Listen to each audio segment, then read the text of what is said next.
I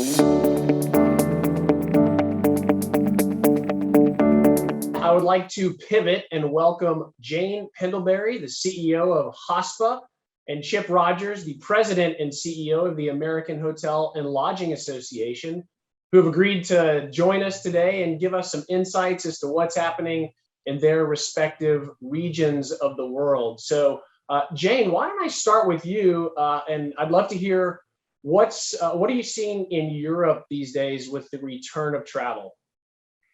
Hi, Alex. How are you? Thank you for welcoming me here today. It's been a long time, hasn't it? This pandemic. It's thank goodness we didn't know at the very beginning how long it was going to last. That would have been just too difficult to handle, I think, at the very beginning. Europe is definitely seeing a return. Certainly, there have been holidaymakers traveling across Europe, around Europe, chasing the sun, maybe doing some sightseeing while the cities are quieter, that sort of thing. So there definitely is more movement around Europe. And last night I was at an event which had nearly 1,000 people at, which felt very odd, if I'm honest, but it was absolutely brilliant. It was an industry event. It was an awards ceremony for hospitality. So business meetings are coming back as well. So there is definitely a return to normality, but that's all sort of linked in with some new nervousness because of the return to the office, because of new variants. And business travel is really very, very weak at the moment. So the coastal, the rural locations have been doing really well in the holiday spots, but go to London, Paris, places like that. Great for tourists at the moment because the streets are quiet, but not great for the hotels that have relied on business travelers. And Chip, I saw you released some research this week in partnership with Morning Consult about the outlook, particularly for leisure, a little bit of business travel. What's the latest update from your perspective here in the United States? Well, it's been a roller coaster. And by the way, thanks for having me. And Jane, wonderful to meet you on Zoom. It's been a roller coaster. And, you know, when this year began, I made all these bold predictions, which have been incredibly wrong. And because I thought that we would have a terrible first half of the year and a really good second half of the year. And what really happened was we had a terrible first quarter, a really good second quarter, a really good third quarter, or pretty good third quarter. And then the fourth quarter is looking kind of rough. And the reason is because we all thought that the progress would be leisure travel, followed by business travel, and then meetings and events. And I think what we saw happen instead was leisure travel, perhaps even better than we had anticipated here in the US, followed by actually some return to events and a little trepidation with respect to business travel returning. And so the events started happening again, and then the Delta variant hit. And you know, we've seen it over the last few weeks. People start canceling events, which is really unfortunate because unlike a leisure trip, which, you know, some people plan and execute within a week's time period, oftentimes with the business trip, you can reschedule in rather short order. But those meetings and events and conferences, if they're canceled this year, they're most likely not going to be put back on the schedule until next year. And so when those start going down, that's really problematic. So, you know, we're all sitting here this week thinking, all right, at least here in the US, we're post Labor Day, which is the traditional end of summer. What does that look like? Well, I think we're going to still continue to see a little bit of summer travel, maybe a little bit longer than we thought. And hopefully people will begin returning to the office. My biggest fear, though, with the Delta variant, and as you follow this stuff and you see the ups and downs of the variants, is that we'll start making policy decisions based on an upswing or a downswing that's already occurring. And what I mean by that is, if you really look at the numbers here in the US, I think we've kind of reached the top of the Delta variant, and we're about to hit the downside. And I would hate for policies or major travel decisions to be made based on a variant that is beginning to decline rather rapidly over the next few weeks. At least that's the best case scenario. And so, again, I think we're going to struggle in the fourth quarter, and really looking forward to next spring to jumpstart everything again. And didn't we say that? Oh, sorry, Jane, go ahead, please. I'm so sorry. I was going to say, didn't we say that this time last year as well, that we thought by the end of the year it would all be better? And so I kind of feel it's a bit Groundhog Day. And yeah, you're right about the meetings and events. It's just nervousness, isn't it? And we as HOSPA have tried really hard to keep on our events, because we think if we can't do it as a hospitality organization, then how can we expect other people to do it? But there have been times where I've been nervous and you just think, oh, is it really worth it? But I'm determined to carry on. No, Jane, you're exactly right. And, we did the same thing about a month ago. We announced 4 in-person events for the balance of this year, 4 new in-person events, in addition to the ones we were already holding. There was a great study that was just released here in the last couple of weeks showing that going to an in-person event is actually statistically safer than just going about your normal, regular duties in society. And so, to your point, Jane, people need to press forward. We cannot let the next wave completely shut us down again, because we don't know how many more waves there will be. We gotta move forward. Yeah, you both made the point that we saw, the leisure traveler really carry certainly the summer months in many regions of the world. We're counting on that business traveler, that group of meeting traveler, to at least continue some sense of momentum into the fall and spring. Chip, you noted some of the signals we're getting from the demand side of the market, the business traveler, the group and meeting planner. What are we seeing hotels do differently with this Delta variant than we saw them do with their initial reactions to I'd say the early days of the pandemic? Yeah, great question, Alex. And I think that it all boils down to experience, right? I shouldn't say no one, most everyone really wants to avoid anything that would be characterized as a new shutdown. And I think a shutdown is really seen on a scale from absolutely we're not doing anything like say April of 2020 to shutting down certain things, restricting certain things. Take, for example, Hawaii, who has just recently come out and asked visitors not to show up in Hawaii. We don't agree with that policy because we think it can be handled safely. But I think hoteliers are looking at the Delta variant and saying, we've kind of been through this before. We've already hit a couple of these waves. We can handle this one again. We know how to operate safely. We know what people are looking at. Think about, again, going back to April of 2020, when we were all madly running around cleaning every surface 10 times a day. Hotels are still extremely clean, probably cleaner than they've ever been. But now the focus is on air quality because we've learned more about the virus. And so hoteliers are focusing on those things that we know make a difference. And we can provide that safety to our guests. And the last thing is we ask ourselves, what is it that guests are actually wanting? Well, first and foremost, they want a place where they can work and enjoy the environment around them. So that term we all used heading into the pandemic, bleisure, is more relevant than ever. And so, hoteliers have recognized you got to have significant bandwidth so that people that are staying at your hotel can work remotely and also enjoy being where they are, whether it's for a vacation or just an extended business trip. So Jane, take it away. What are you seeing hoteliers doing differently to respond to the Delta variant versus the first time around? I think what's happened is that the existing procedures that were in place have just been extended. So any precautionary measures that the hotel was taken on, one-way systems or whatever it might be, they are continuing to do that, even if maybe legally in certain countries they're not obliged to do that. They are still doing that. And one thing I've noticed just by being out and about in hotels is most hotel staff are continuing to wear masks. And I think that's for various reasons, not least the safety of the staff, but also to satisfy the more cautious of the guests, because there's no restrictions on whether the guests have to wear masks in most European countries now. But the more cautious guest will probably be quite grateful to see the hotel staff themselves wearing masks. Otherwise, I think we're just continuing with these restrictions, which we are now so good at and so experienced at. That's great. Thank you, Jane. Oracle Hospitality Technology Company. One of the themes of our conference this week is innovation. I'd love to hear from you, Chip and Jane. What are some of the most innovative things that you have seen hoteliers do over the course of the last 12 to 18 months to respond to these unprecedented market conditions?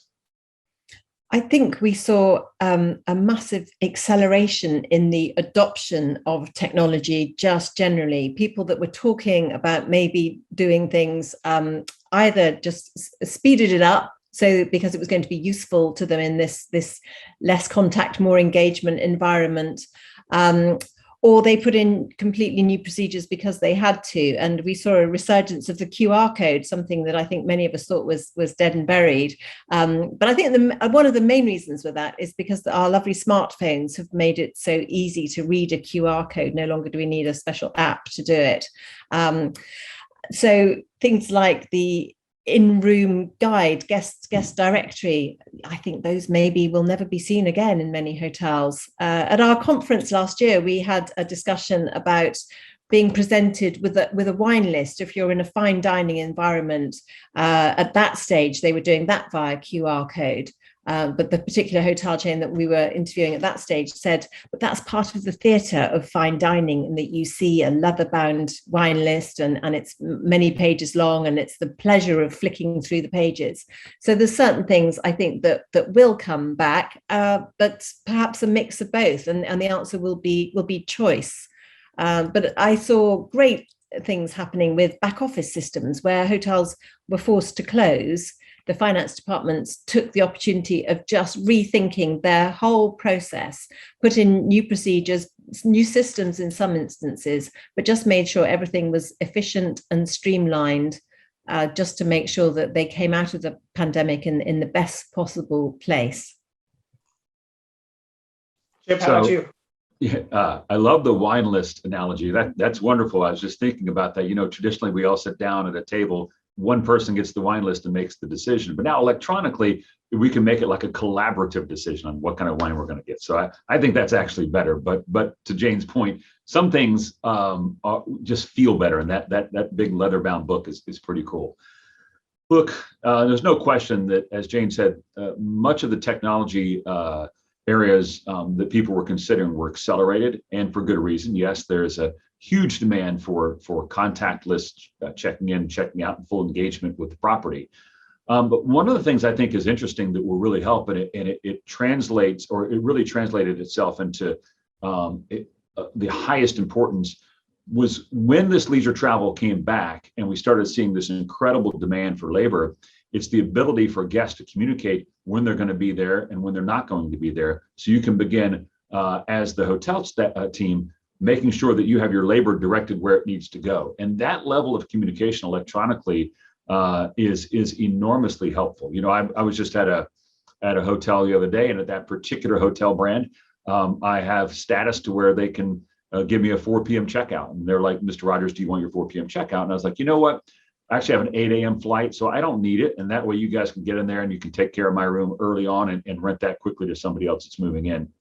And just being able to use technology to do that type of communication with both your guests and your staff at a time where labor is so critical, I think is going to make an enormous difference. And it's certainly going to be something that sticks with us. So the traditional check-in, check-out times may be going the way of the wine list. We'll see. Yeah, you know, it's interesting. We talk about mobile check-in, check-out, and for a lot of our customers leverage our technology to do this today. And then we had customers that were in process of implementing this technology, and they probably had like a 12 to 18 month project plan, and they were able to shrink that and get it done in literally a couple of months. So the pace of innovation was forced upon the hospitality community, which is interesting. The other thing we noticed is we sell a lot to CIOs and CTOs of hotel companies, and I'd say their seat at the executive team table has been elevated in a big way over the last year. And I think to the extent they were sitting on the wall, it's now permanent front table status in these executive team meetings, given the increased importance of technology. Chip, I've got a question for you. I know that AHLA does a tremendous amount of lobbying on behalf of the industry. And Jane, I'll ask the same question to you from a country perspective. But Chip, what states, what governments or government entities did the best job supporting the industry during the pandemic? And tell us a little bit about what they did to support the industry. Yeah, that's a really good question, Alex. I've done 1,000 interviews and no one's asked me that one yet. So that's a good one. So I'll set aside the federal government and just focus on state and local. Maryland was right out of the gate. Governor Hogan is widely recognized as one of America's top governors. He always has like the highest approval ratings, but he came out early on and provided direct relief to the hotel industry, recognizing what was happening. And of course, as you know, so many major hotel brands are actually headquartered in Maryland. And so we really appreciate that, because not only did it help hoteliers in Maryland, but it also was used as a model in other places. Virginia recently began doing something. There's a funding mechanism that was passed a few months ago, the American Relief Plan funds. And so those ARP funds have been really disseminated at the state and local level. So it's still a work in progress for many, but the real benefit that we have seen over the last, say, I don't want to say 18 months, but maybe the last 10 to 12 months, was those states and local governments that sent a real clear message about whether they're going to be open or not. I use this example all the time, but I think it really highlights this point. You know, during the cold winter months here in the U.S., people tend to flock to warm weather locations. And so if you look historically and you take the two cities in South Florida, which I'm going to define as Miami and Tampa, and you take two major cities in Southern California, San Diego and Los Angeles, and you look at the months of January and February, those cities are running very high occupancy rates, and they're running almost identical occupancy rates many years before the pandemic, because people flock to those warm weather cities. This year, if you look at the same pairs of cities, you will see that the Florida cities were running about a 15% higher occupancy than the California cities. Now, the only reason that happened had nothing to do with weather. Obviously, both places are nice and warm, but it was specifically tied to the fact that Florida sent a real clear message that from which they did not waver, that we're open for business. You can come to our state, you can go to hotels, you can go to restaurants, you can go to beaches, you can do all the activities you normally want to do. And California was kind of all over the place. They were up, they were down, they were starting, they were stopping. And consumers looked at that and said, well, I'm not going to go to California because I don't know what's going to be open, but I will plan to go to Florida because I do know they're going to be open. And so that's the type of policy, just that consistency, that really helps all of business, and in particular, it helps ours. The last thing I'll say about that, and I can't draw a direct line to it, but clearly the governor in the state of Florida, if you look at the approval numbers, he's pretty popular. The governor in California next week will be facing a recall vote. And I'm not saying it specifically has to do with shutdowns, but it's that consistent messaging that really helps at any individual state. Jane, is there an analog at the country level in Europe that you observed over the last 12 to 18 months? Yeah, it's very different in Europe. Obviously, we've all got our own individual governments, and I'm not an expert on all the different European countries. Certainly, I would completely echo what Chip has said, and it was the communication that was key to success. When we knew what we were doing, and it was much easier to plan. Government support has varied across the different countries in Europe. Some have been very generous with supporting staff. Others have given rates and rent rebates and holidays, that sort of thing. We've had a few schemes here in the UK. We had a reduced tax rate, and we had a scheme called Eat Out to help out last summer. At the end of last summer, we were encouraging everybody to go out and eat in a restaurant, and there was government handouts to help support that. Yeah, I think it's very, I mean, I thank goodness that I'm not in politics. I would hate to have had those decisions on my shoulders. And I think we will never be able to truly analyze who was successful until this is gone, done, dusted, we're over, and we can look back. But having said that, those that communicated, even if the news was bad news, if they communicated it clearly and in a timely fashion, then they were the ultimate winners. That's great. Thank you. Jane, I know that HOSPA has a large contingency of revenue managers that are tasked with forecasting and setting rates. And this pandemic has really turned forecasting on its head. What are some of the actions that you observed of revenue managers into this crisis, when I think most revenue management models rely on what the behavior was a year ago on this particular day or this particular week? How did you see the industry evolve from a forecasting and pricing perspective?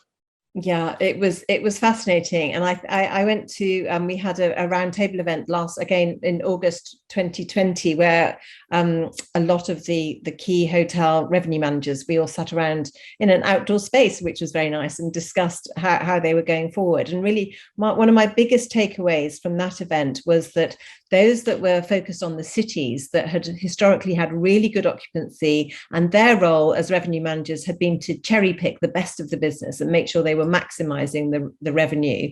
Their role was very different to somebody in a more suburban environment, maybe a smaller town or a smaller city, who their revenue manager was responsible for creating demand as well as cherry picking the demand. And that really flipped on its head.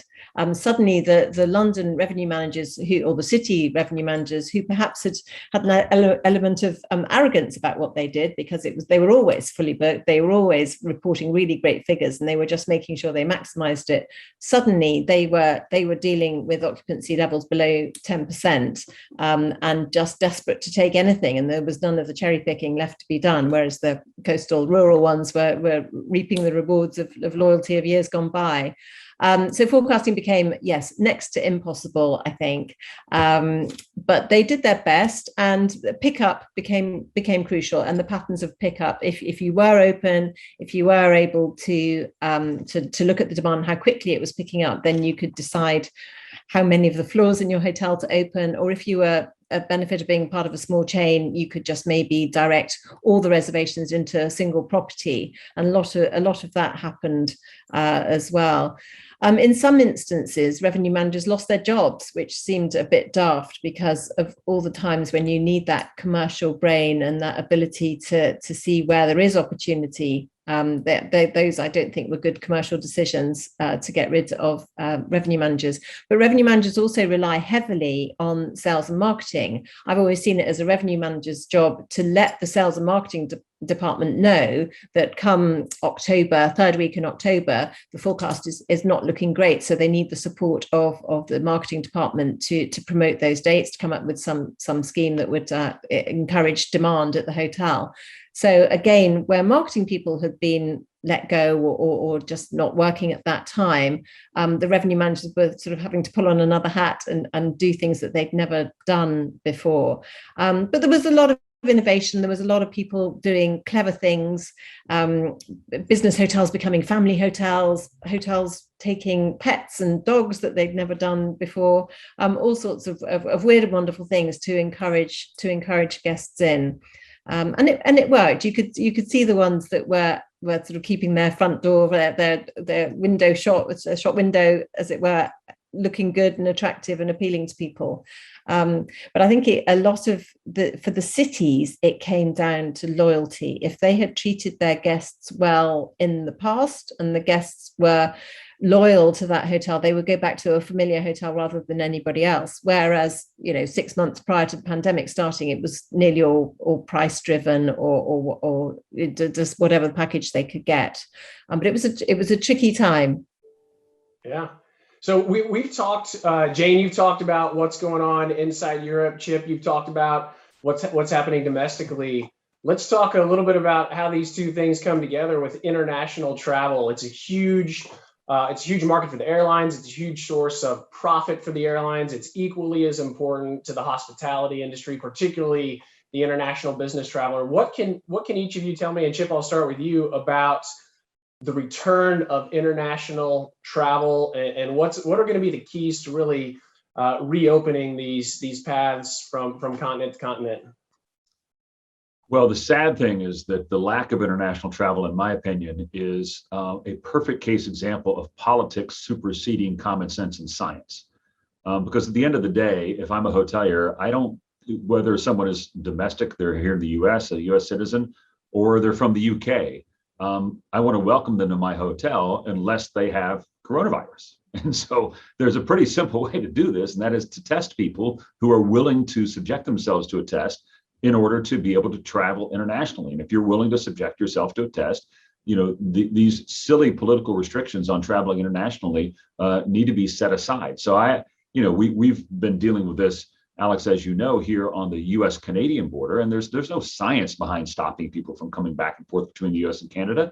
It has totally been political. So hopefully we will get past that and recognize that when we are traveling, we're better. It helps our economy. It helps our people.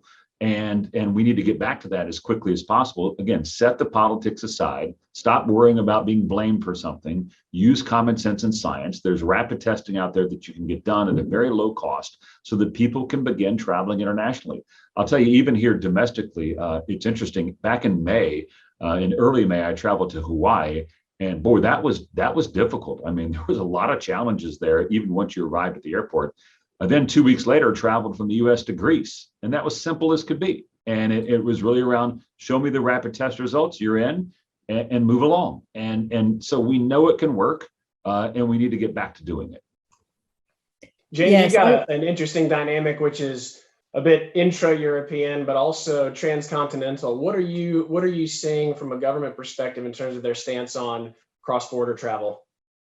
Yes, I mean, it changes. It seems to change daily. And I used to, at the very beginning, I would know which country was on which list and what our rights were. But I must say I've lost track of that now because I can't keep up. It's changing so rapidly. So it's easier just to Google when you need to know.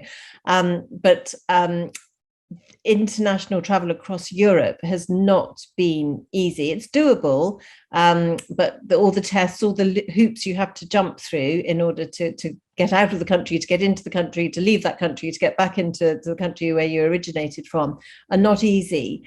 And I think there are, maybe it's not governments, but along the line, there's a lot of people making a lot of money out of a lot of the testing as well, which has just put a lot of people off traveling. And then with the quarantine hotels, which seemed like some form of prison, was not attractive to many people. And there was a stage where I think the only people I knew that were traveling were people that were literally, it was life or death. They were going to see a loved one that was not going to be around for much longer. And they were the only people who were taking the chance of traveling because of the quarantine hotels when they got back.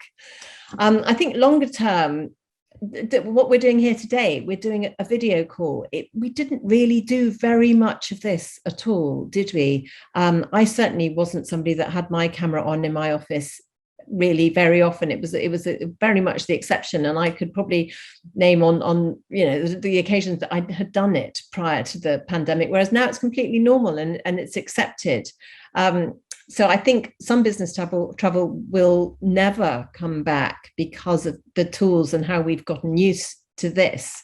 However, there's nothing like that face-to-face meeting. And I truly believe that you don't get to know somebody, you won't necessarily recognize them as easily unless you've been in the same room as them. You've shaken their hand, you've looked at the whites of their eyes, you've got to know them, and you don't have the same chit-chat on a video call, just those, a bit of trivia as you walk into the room and you're making yourself a coffee. You just don't get those little bits of conversations, which actually is probably the crux of most relationships. You just need to get that, and you can't get that over video.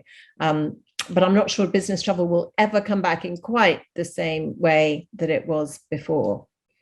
Yeah, I want to follow up a little bit on what Jane just said there, because she made an excellent point, and that is, one of the reasons that video conferences work and have worked is because there were pre-existing relationships that were created prior to video conferences. I think if we ever went to a world where it was nothing but video conferences, as she was mentioning, those relationships aren't going to be the same. They're not going to be personal relationships. They'll just be transactional relationships. And so, we're still going to have to meet in person. And the reason why is because we're human beings and we're built that way. And no pandemic is going to ever change that. So yes, there will be some impact on those very short, like we have here in the US, a lot of one-day fly-in, fly-out trips. Those will be impacted, no question, by technology. But in general, meetings, conferences, and extended trips are going to continue because as human beings, we need them to continue.